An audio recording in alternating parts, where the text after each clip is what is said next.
이달 말에 예정된 이 연준의 첫 FOMC 회의를 앞두고 내일 발표되는 미국의 CPI 결과에 전 세계 금융인들의 관심이 모이고 있습니다.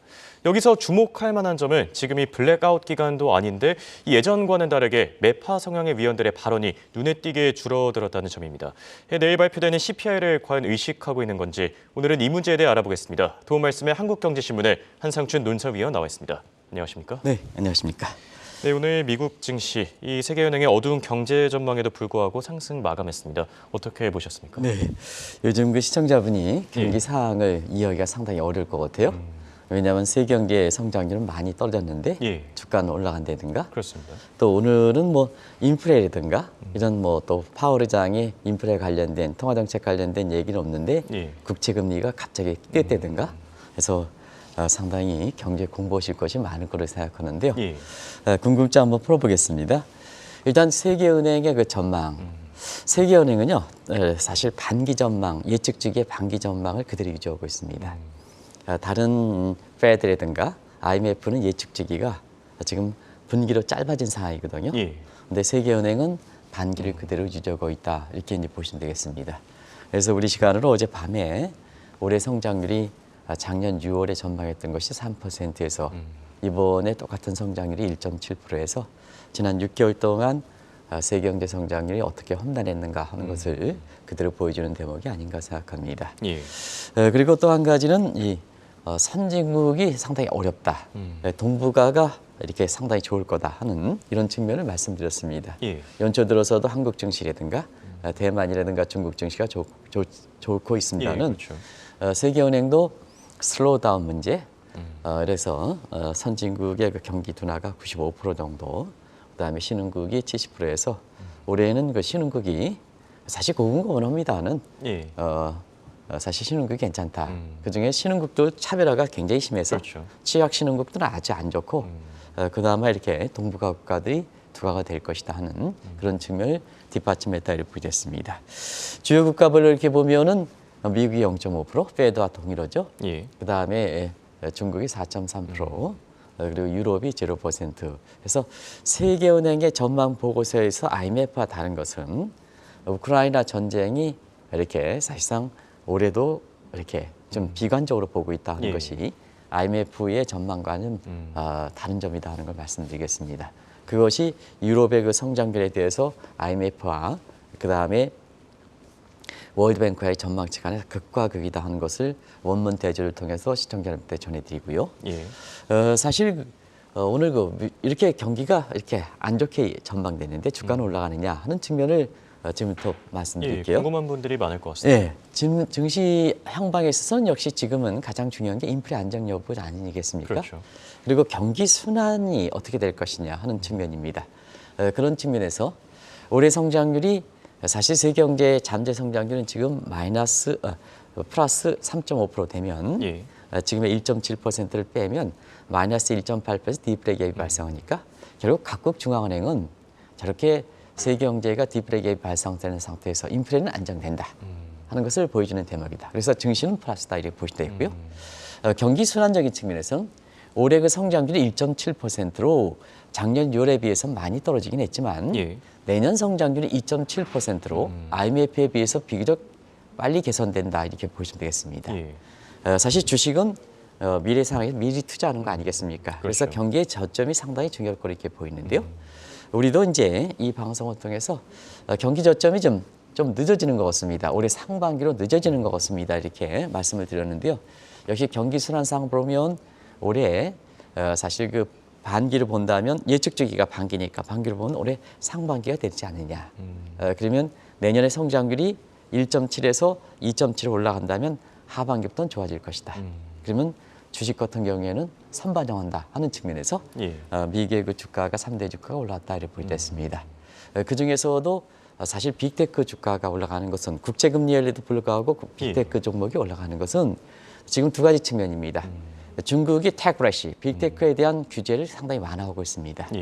미국도 첨단 기술의 전쟁에 있어서 시진핑 정부가 사실 빅테크의 규제 완화하면 미국은 빅테크에 대해서 첨단 기술 규제가 강하면 패권 전쟁에서 미국이 뒤질 가능성이 있습니다.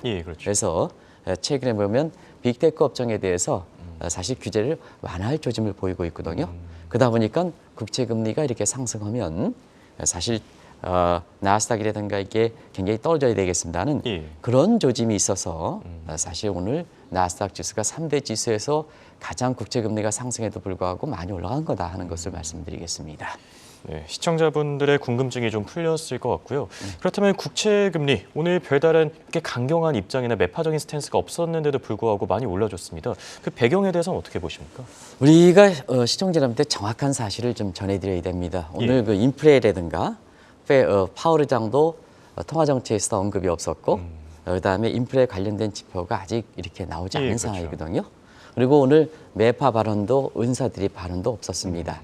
그럼에도 불구하고 국채 금리가 어제 그 3.5%에서 3.6% 10년 금리로 갑자기 뜬 것은 지금 하원 의장이 사실 그 존 맥카시로 트럼프 퀴즈가 당선된 상태거든요. 그래서 작년에 그 캘린더 이어를 앞두고 미국의 연방부채 한도가 꽉 차 있는 상태거든요. 상향 조정하느냐 하는 입장이 굉장히 중요한데요. 그런 측면에서 국민의 세입 세출을 대변하는 이게 공화당이 장악하다 보니까 바이든 정부의 재정 지출을 이렇게 줄이는 상태에서 앞서 이앤 캐스터랑 홍앵커가 잘 지적해 주셨습니다. 미국의 디폴트 위험이 굉장히 증대됐다 하는 것을 아까 보여주지 않습니까? 우리도 이 방송을 통해서 말씀드리는 디폴트 위험이 증가되다 보니까 디폴트가 되면 채권을 내놔야죠. 그렇죠. 특히 중국 같은 경우는 채권을 내놔야죠. 중국의 미국의 국채를 계속해서 매각한다는 얘기를 하죠. 그럼 채권의 수급상에서 보면 디폴트 위험에 미리 방지 차원에서 채권을 내놓으니까 결과적으로는 채권 가격이 떨어지고 반비례 관계에 있는 국채 금리가 갑자기 뜬 거다 이렇게 됐습니다. 그러다 보니까 사실 이렇게 국가의 디폴트가 위험이 증가되는 상태에서 결과적으로 페드가 경기적인 측면에서는 사실 보완해야 되지 않느냐. 결과적으로 보면 피벗에 대한 기능성을 국채금리 상승에도 불구하고 증대시키는 거죠. 그러다 보니까 여기에 민감했던 나스닥 지수가 올라가는 거다 하는 걸 말씀드리겠습니다. 네. 여기에 세계은행의 전망, 이 보고서를 조금 더 살펴봐야 될 것 같습니다. 상당히 증시도 중요했을 것 같은데 어떻게 보셨는지요? 네, 세계은행의 여러 가지 지금 리세션과 관련된 슬로우다운과 관련된 여러 가지 용어들이 나오고 있습니다. 그래서 경제 공부하는 자리로 그냥 자막 보고 원문을 그대로 가져왔습니다. 우리가 일반적 경제 교과서에서는 슬로우다운 문제, 경기 둔화라예죠. 리세션 문제, 경기 침체라 그리고 디프레이션 문제, 공황이다 뭐 여기서 여기 앞쪽에 그레이트를 붙이면 뭐 대공황이다, 대침체다 이렇게 얘기 나오죠. 그리고 이제 최근에 연착륙 얘기가 많이 나오죠. 미국 경제 연착륙 문제. 그래서 경기 둔화 속도 관련해서 소프트 랜딩, 그다음에 하드 랜딩. 요걸 골프에 비교해서는 소프트 패치, 라지 패치 좀 성격의 의미가 다릅니다. 그리고 최근에 많이 나오는 용어들을 한번 보겠습니다. 스왈로 리세션, 옅은 의미의 침체다. 그다음에 스완프 리세션이라고 나오는데 이건 늪지대 침체다. 그다음에 리치 리세션에서 지금은 중하위 계층들을 보호하는 차원에서 한 부자들이 더 이렇게 경기가 어렵다 하는 측면에서 리치 리세션 이런 용어들이 나온다. 물론 학술적 용어는 아니다 이렇게 됐습니다. 근데 올해 이렇게 어제 발표했던 세계은행의 전망 보면 아직까지는 성장률이 플러스다 하는 측면에서 리세션을 보기에는 그렇고 사실 슬로우 다운 문제다 하는 것을 말씀을 드리고 그런 측면에서 우리가 많이 얘기했던 그 그레이트 리세션 내지는 그레이트 디프레션 얘기보다는 세계은행 IMF 전망치의 내용을 보면 슬로우 플러스 리세션해서 슬로우 세션이라는 용어가 정확한 것이 아닌가 이렇게 보고 있습니다. 너무 이 경기 침체 관련해서 많은 얘기들이 나오기 때문에 오늘 한번 정리해드렸습니다. 네, 알겠습니다. 잠시 경제 공부하는 시간 가졌고요. 오늘 미국 증시 상승세의 배경에 미국의 CPI가 있다. 아직 발표되지도 않았는데 이런 얘기가 나오고 있습니다. 어떻게 생각하십니까? 장마판에 사실 그 상승폭을 더했죠. 그런 측면에서 보면 내일 미국 시간으로 사실 그 12월 최대 관심이 CPI가 상승률이 되는데요. 상당히 좀 낮게 나오지 않겠느냐 하는 그런 기대감이 반영해서 나스닥 지수를 중심해서 장 후반에 상승한 모습이 현재 통화를 보면 플레이어들이 그렇게 진단하고 있다고 보겠습니다. 일단 그렇게 되는 대목에 있어서는 미국의 물가는 좀 잡히고 있죠. 확실히 잡히고 있습니다. 수준은 높이 있지만 여기 이렇게 수준 보면 작년 6월에 9.1에서 지금 그 발표되는 게 12월이니까 11월에 7.1% 잡히고 있다고 보겠습니다. 그런 상황에서 이번 12월 전망치에 좀 낮게 나올 거 이렇게 보는 것은 예비 지표에 해당되고 핵심 지표에 되는 사항이 지금 이게 직전에 발표됐는데요. 계속해서 좋게 나오고 있죠. 그 대표적인 것이 아시겠지만 임대료가 하락하는 문제가 작년 10월에서 반영돼서 예. 사실 11월 달에 직전에 7.7%에서 7.1% 바로 떨어지는 이유는 바로 후행 지표에 해당되는 임대료가 10월부터 반영되기 시작해서 그렇다 이렇게 보겠습니다. 예. 그리고 임금 상승률이 아직까지는 반영되지 않고 있는데요. 우리가 연초에 미국 증시를 끌어올린 데는 또 한국 증시를 끌어올린 데는 임금 상승률이 둔화된 점이죠.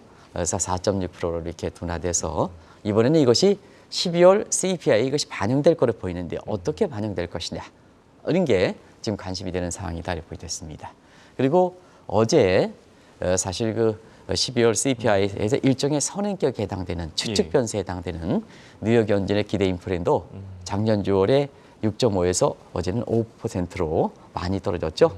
이런 것이 이렇게 12월 지표가 발표하기 직전에 사실 이런 것이 안정을 타다 보니까 경우에 따라서는 12월 내일 발표되는 12월 그 CPI 상승률이 좀 예상이 많이 낮아졌죠. 7.7%에서 6.6%로 떨어지는 것도 많이 낮아진 거랍니다는 그 수준보다 더 낮게 나오는 게 아니냐. 그럼 오케이. 그러면 피벗에 대한 기대가 높이면서 장 후반에 주가가 올라간 거다 이렇게 보시면 됐습니다. 오늘 그 시장에서 보면 개별이라는 장세가 그렇게 종목의 의미보다는 매크로 사이드에 이런 소비자 물가라든가 이런 것이 또 세계 경제라든가 이런 측면이 많이 반영된 하루다 이렇게 보겠습니다. 그런 측면에서 그렇습니다. 또 한국 주식에서 보면 종목 장세 이렇게 보다는 외국인들이 들어오는 과정에서 한국의 대표 지수를 사다 보니까 삼성전자라든가 하는 대형주들이 주가를 끌어가는 모습이죠. 그런 측면에서 지금은 매크로 사이드에 이런 변수들이 미국이라든가 한국 증시를 저어는 이런 모습을 보이고 있다 이렇게 보시면 되겠습니다. 네, 방금 말씀하신 대로 이렇게 곳곳에서 인플레이션 둔화 신호가 확실히 나타나고 있는 것 같습니다. 가장 주목할 만한 건 아무래도 임금 상승률 문제 아니겠습니까? 네, 아무래도 이제 이 문제가 왜 이렇게 갑작스럽게 불거져 나왔냐면요. 작년 12월 페드 회의 전에는 우리가 통화정책의 잣대가 해당되는 PCE 물가 아시죠? 핵심 잣대가 되죠. 뭐 CPI도 그렇습니다는 PCE 물가 잣대가 됐습니다는 지금 PCE라든가 CPI 구성 항목을 하는 게 대부분 다 안정세를 찾았습니다. 네, 마지막으로 지금 안정세를 찾지 못하는 것이 바로 근로자의 임금 상승률이거든요.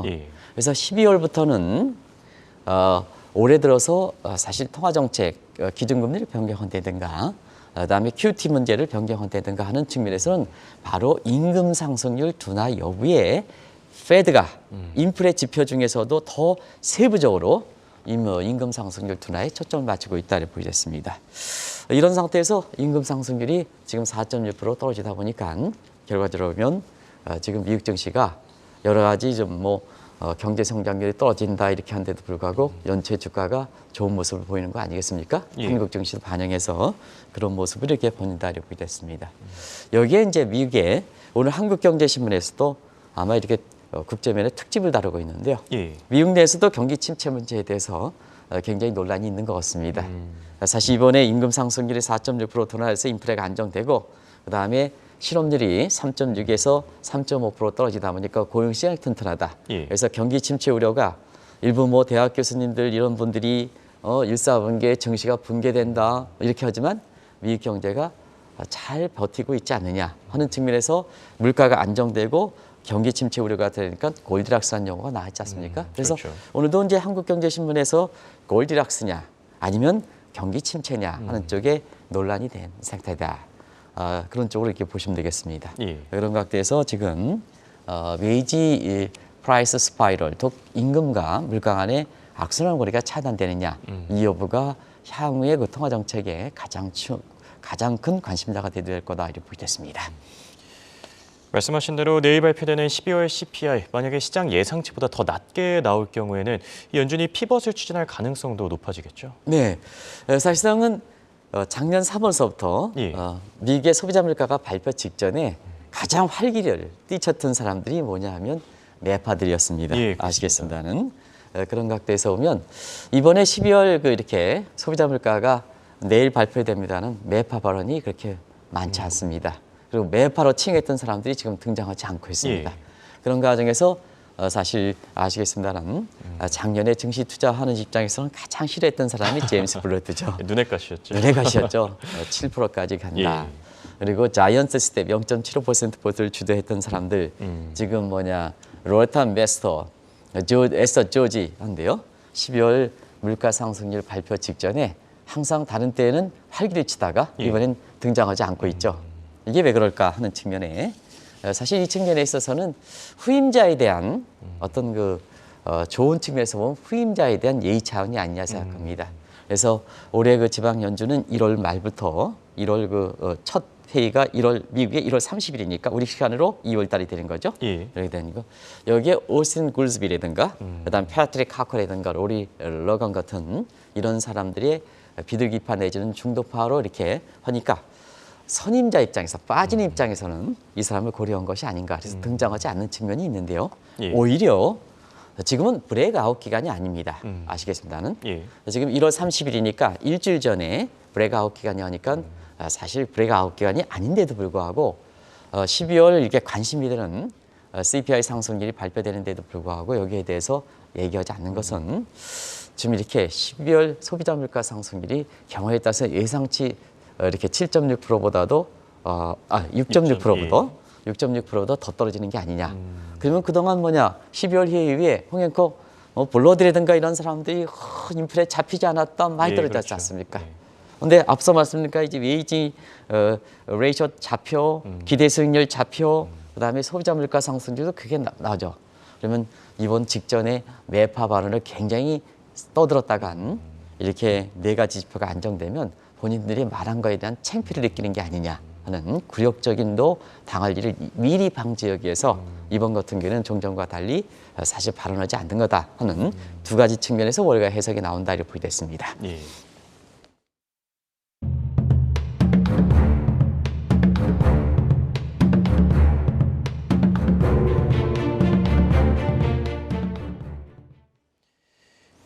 인플레이션과 관련된 또 다른 주제, 인플레이션 타겟팅선 문제가 되지 않을까 싶습니다. 사실 작년부터 계속 이제 수차례 강조를 해주셨는데 최근엔 좀 변화가 있습니까? 네, 사실 이 대목은 전미경제학회가 이틀 전, 3일 전에 한국 시간으로는 3일 전에 이제 끝났는데요.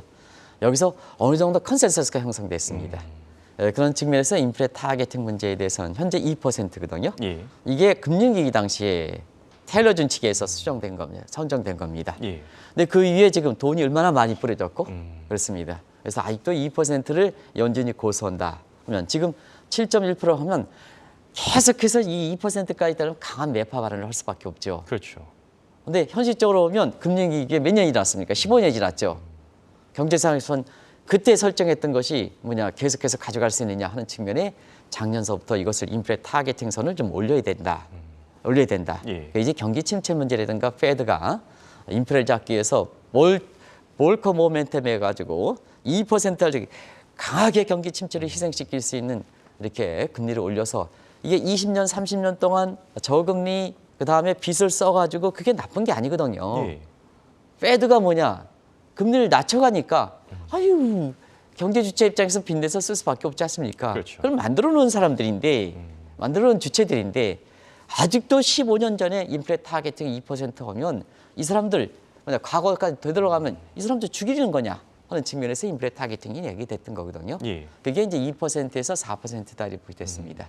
네, 사실 그 2%에서 4%로 이렇게 되면 이런 문제가 맥을 갖추는 것이 일본의 그 중앙은행 총재가 중앙은행 입장에서 YCC에서 yield curve 컨트롤을 해서 이게 2배로 확대시켰지 않습니까?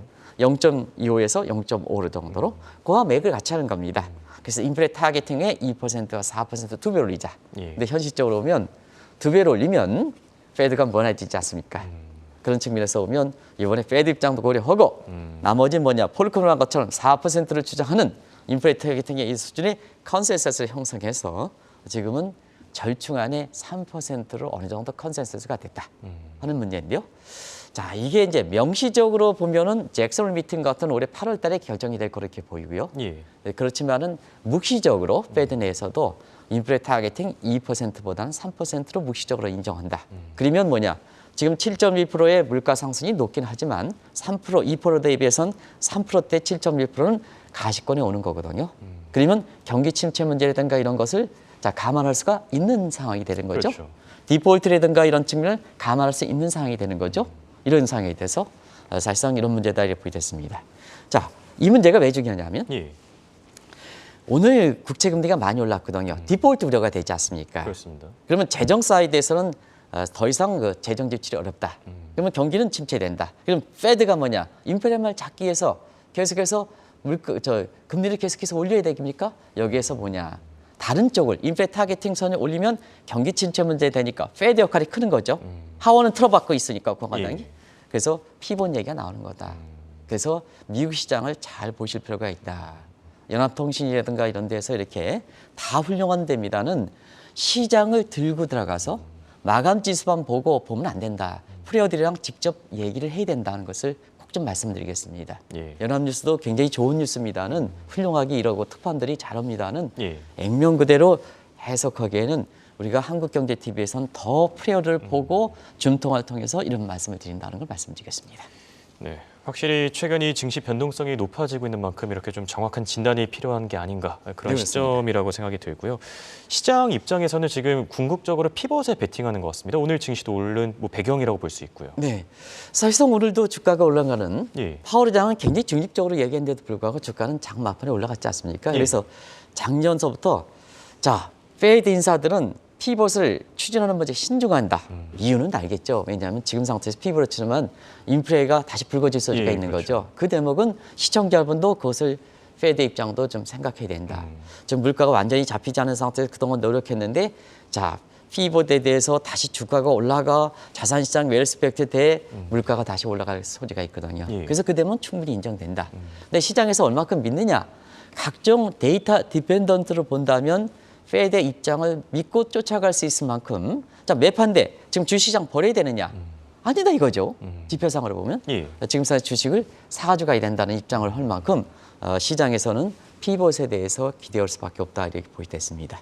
결과적으로 지금은 파월과 페드의 피벗의 신중한 경계, 그다음에 시장에서 믿지 않는 상황 이런 것이 지금 지속되는 상황이다 이렇게 보이됐습니다. 그때 상황에 따라서 사실상 많은 전문가들이 저도 포함하겠습니다. 전문가들이 얘기하고 있습니다는 하루가 다르게 입장을 변리하는 것도 결국 경제 지표에 따라서 페드 입장이 두둔할 때는 피벗에 대해서 경계감이 되는 거고 예.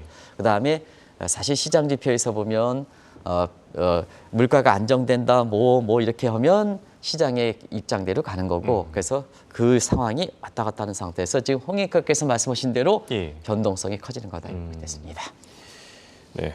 그렇다면 연준의 금리 인상 경로 어떻게 보시는지요? 네, 대체로 올해 한 3가지 단계. 예. 지금 세계 기준금리 얘기하기 위해서 3가지 단계를 과거 얘기했던 사항을 반복해서 말씀드리겠습니다.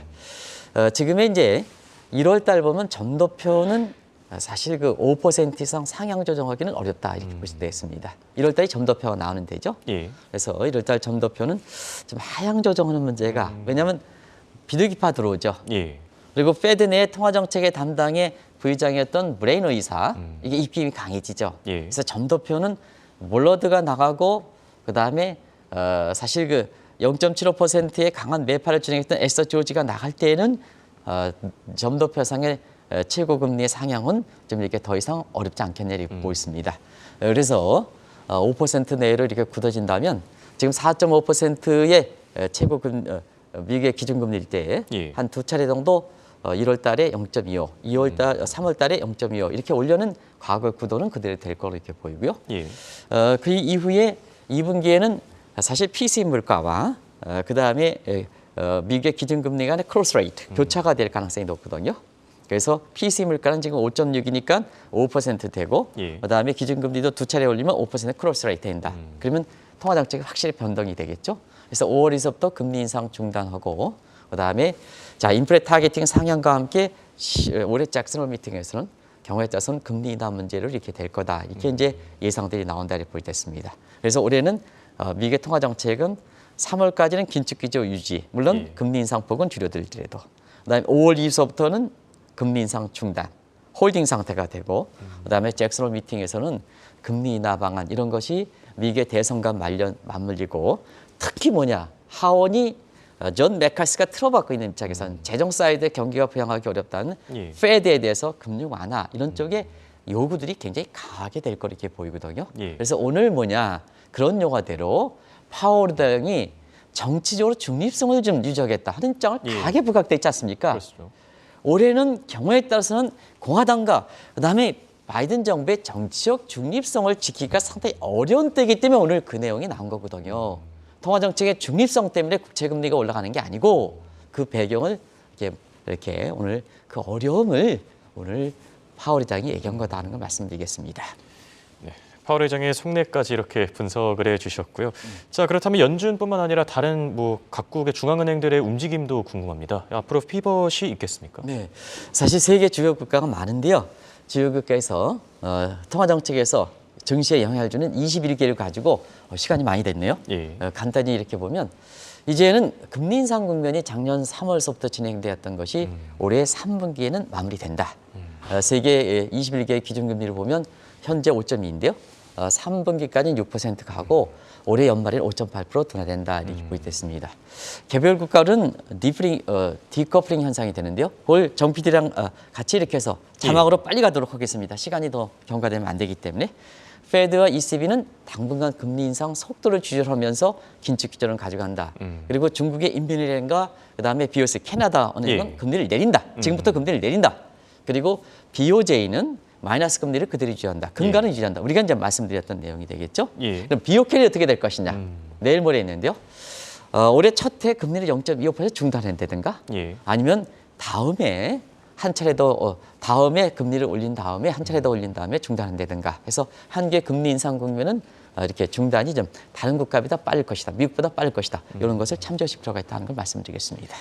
네, 이렇게 오늘은 각국의 통화정책 전망까지 체크해봤습니다. 지금까지 도움 말씀에 한국경제신문의 한상춘 논설위원이었습니다. 대단히 고맙습니다. 네, 고맙습니다.